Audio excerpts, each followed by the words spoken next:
All right, hello, Chad Schimmel back with another video. Today I'm making an ice cream scoop. Now, this is a Turner's Warehouse ice cream scoop. It is not the one that is threaded that I normally make. This is a new one that is a glue-in handle. I should say a glue-in head into the handle. So I think you'd primarily want to use an all resin blank for this scoop because that way you can wash it without worrying about getting wood wet because the scoop will not come out. But to jump right in here, you saw me drill a hole for the shaft of the scoop and then put it right on the lathe. And I am turning between centers here to get this thing round. Once I get it round, I'm going to throw it in a chuck. Now, I'm using the Record Power Regent lathe, nice full-size lathe, and I'm using Easy Wood tools. I think I've got the full-size finisher there, so that makes short work of making it round. I'm going to throw in a chuck. This is an SC2. I don't know why I said it like that. SC2 Chuck. And I put the other end between centers, or between the live center I used for that hole. Wow, I can't talk today. On the other end, I put the hole on the live center, and that keeps it in place. But I'm just going to cut this thing down and make it round first, and then shape for the cap that the ice cream scoop goes into. This has a little cap that keeps it all contained, strengthens the end where you cut the tenon down for the cap, and makes it nice and easy to make. So really simple project here, but it's kind of fun. And I made this for my house, but then I ended up putting it on display at the store. I used a Top Choice Blanks hot rod blank here, Hot Wheels, I should say, Hot Wheels. And it's a really bright color. It's got like orange, blue, white, clear. I think I'm forgetting a color, but it's really colorful and it's got some amazing swirls. So at Turner's, we have this in the pen blanks, the handle blanks, the bottle stoppers, rings, everything. So you can use this blank for anything you want because we have it for all of them. But this stuff turns, it's Alumilite. These blanks turn so easy. We make them right here in-house so we know they're good quality and they're cast under pressure. But it's simple work just shaping this. Now this, I actually jumped to the Rikon. I wanted to try the Rikon negative rake on their finisher tool, and it worked really well. Cut nicely, nice big shavings with it.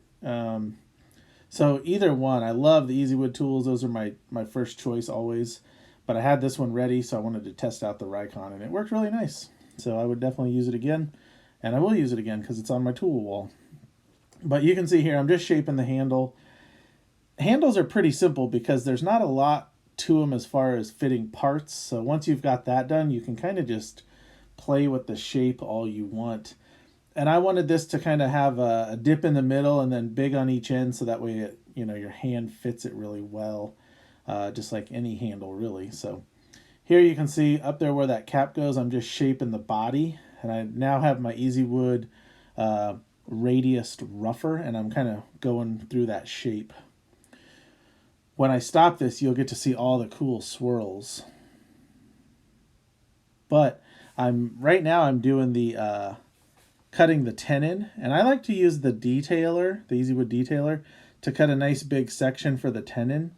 And I find it easier than when I go to do resin. I can just use a saw or a parting tool and cut that off. So I just kind of shape it out here, and that's pretty easy way to do it as far as making a wide enough gap for a saw or a different tool. Now, it's funny, when I was turning this, I stopped it. I had turned this way down, and I thought I had maybe, I don't know, quarter plus inch. And I turned this thing way down. I was still shaping it. I turned the lathe off, and I turned around, and the handle literally just fell off the lathe. I had turned it down like 1/8 of an inch left, and I didn't realize it. So right here where I'm turning this, there's barely anything holding on. I'm amazed that I was able to turn it and it held on. So it literally just fell off the lathe when it was sitting there. Luckily it was off and it didn't go flying or anything. But so I just flipped it around, stuck the cap end where the tenon is into the chuck, and turned it the rest, or sanded it the rest of the way that way. So here I'm just sanding. I go straight from the tools to 600 and 800 sandpaper wet. And I find that that takes all my tool marks out. It allows me to do any final shaping, and it looks really good. So I do 600, 800 wet sandpaper, and then I jump straight to Zona. So I probably won't bore you with all the Zona paper here. But if you're not familiar with Zona paper, it's a polish paper, a lot like micro mesh pads or polish pads. And what I like about it, there's 6 steps, green through white.